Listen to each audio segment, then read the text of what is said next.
to the annual Halloween day. This is for Halloween. Yes. Yes, this is going to be a very special edition of spooky stories. Oh! What's that? It's Elvis Presley.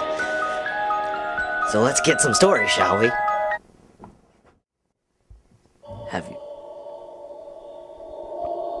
Have you ever been told to listen to your dreams? I have. Told me to get a taco. The taco tasted terrible. It was like horse meat. Anyway, but has you ever listened to a dream that's much more sinister? Here's the story. You have any? Yeah, so my old house was, well, my mom claimed that it was haunted, and she said that she would get these dreams of this lady in her dreams who supposedly died at the house before we moved there, and she would get dreams of the lady telling her, you know, something's wrong, you need to wake up, and so she would wake up only to find my brother. He was a baby. One time she found him like tweaked up in the crib, like his arms were all bent around the little weaver things in the crib, and another time she found my brother in his crib with like a belt around his neck, and he was like holding it, and it was really weird. It was really scary, and that, like, yeah, I don't know, I trust my mom on that, so I don't know. Wow, okay, thank you. That was, oh. Have you ever seen the music video of Super Bass? I bet you were scared, but you would be even more scared if it suddenly started playing when you were out. Here's the story. Take it away. Okay, so over fall break, I was in Philadelphia with my mom, and when we first checked into our hotel, we went into the room and we were unpacking, and the radio just started turning on, so we thought it was kind of weird and we turned it off. Then we kept unpacking and it turned on again, which really freaked us out, so we unplugged the radio altogether. And then later that night, well, actually in the middle of the night, I think it was like 4 a.m. or something, we were obviously asleep, and so we had a TV in in the bedroom part, but when you first came into the room, there was like a little entrance room with a couch, and it had a TV in it. And at like 4 in the morning, the TV in the entrance room just turned on somehow, even though both of us were in bed, and it was blasting Nicki Minaj, and it scared both of us a lot because we hadn't turned it on, obviously, so could have been supernatural force. All right, did you walk over and turn it off afterward, or just leave it on? I turned it off and looked under the bed and looked behind the shower curtain, and yeah, just surveyed the area, and there wasn't like a physical human being who had turned it on, obviously, because no one was in our hotel room besides my mom and I, so. Would it be scarier if it was a ghost or a robber? A robber. Ghosts, I mean, maybe the ghost just liked MTV, you know, like it wasn't like obviously evil, but if it was a robber, they're there to rob you, which is not nice. All right. Okay, great, thank you.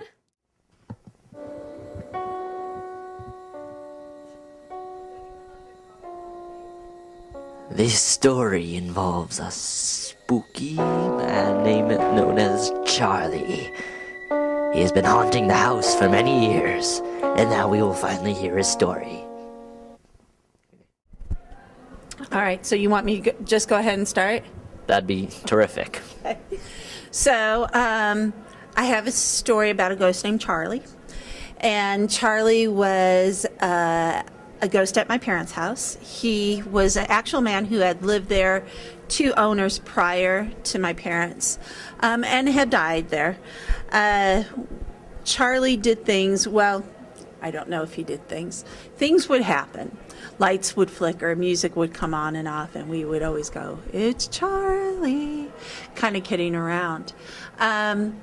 There are some significant events. Once my 4-year-old daughter, Mary Brenna, was in trouble, and her dad put her in the downstairs guest room and told her to think about what she had done. And when he was gone, my mother went in to go check on her and told her it was okay to come out of the bedroom. And she said, "Grandma, it's all right. The man made the furniture dance on the ceiling." That caught my mother's attention. The guest room was where my grandmothers would sleep when they were at my mom's house. And Grandma Helen was fond of telling a story where she had woken up because somebody was rattling her bed. And she looked at the end of the bed, and there was a little fella. And she said he was shaking the bed. And in very colorful terms, my grandmother told him to get out of there. I guess the most significant, there were things where the crucifix fell off the wall, that there would be cold spots in the house, things of that nature. But a man who actually wrote for the AP, Associated Press. He was a reporter, and he kind of fancied himself one of those somebody who knows poltergeist, and he came into our house. He was a friend of the family. He came into our house and he asked if he could walk around. And he walked to the guest bedroom and said, I really don't feel anything there. He said, could he explore the rest of the house? And my mother said, of course. I would be devastated because my house is always a mess, but my mother, her house was always clean. So he walks upstairs and he says, in my parents' closet, he said, I do feel something here.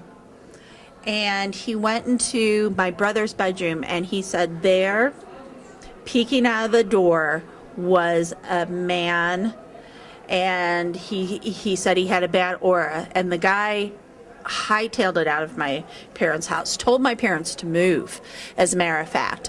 But the interesting thing was that his description of the little fella and my grandmother's description of the little fella were exactly the same.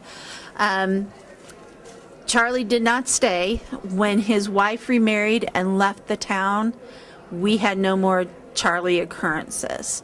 So that's kind of my story about Charlie in a nutshell. I have much more, but we won't get into it today. But it's kind of interesting and kind of fun, and I kind of believe in ghosts now. Fancy.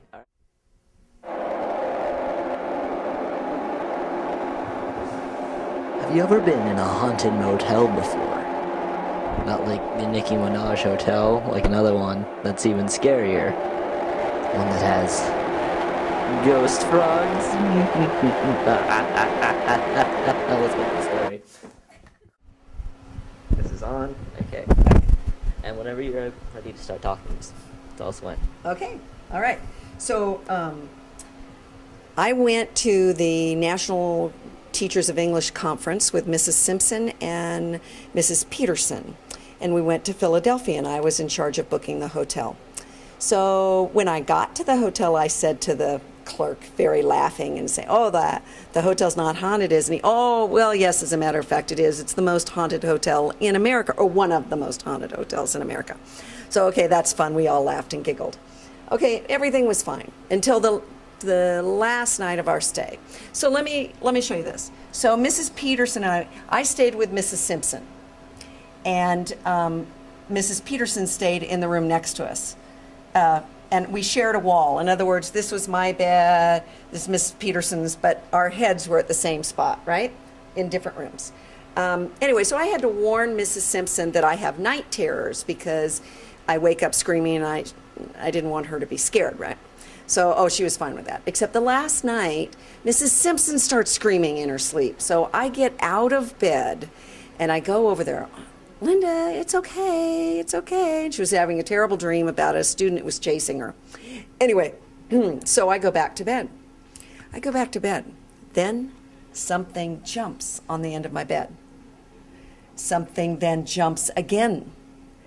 And again, keeps jumping closer to my head, right? So by the time it gets to about my chest, I'm paralyzed. I can't move. I just can't move. I can't see anything. Okay. Fine, that's really scary, right? Until the next morning, when I talked to Mrs. Peterson. Mrs. Peterson and I were running on the treadmill the next morning. And I said, "Gee, I had this funny experience with something jumping on my bed, and it terrified me. You know, I like ghost stories, but I don't really like anything jumping on my bed. And she says, well, what time was I? I said, well, it was about 2:30. She goes, I woke up at 2:32. And she says, something jumped on my head and down on my bed and off. So the fact that it went foom, foom, foom, foom, foom, foom, at the exact same time, you tell me what that was. Okay? Go.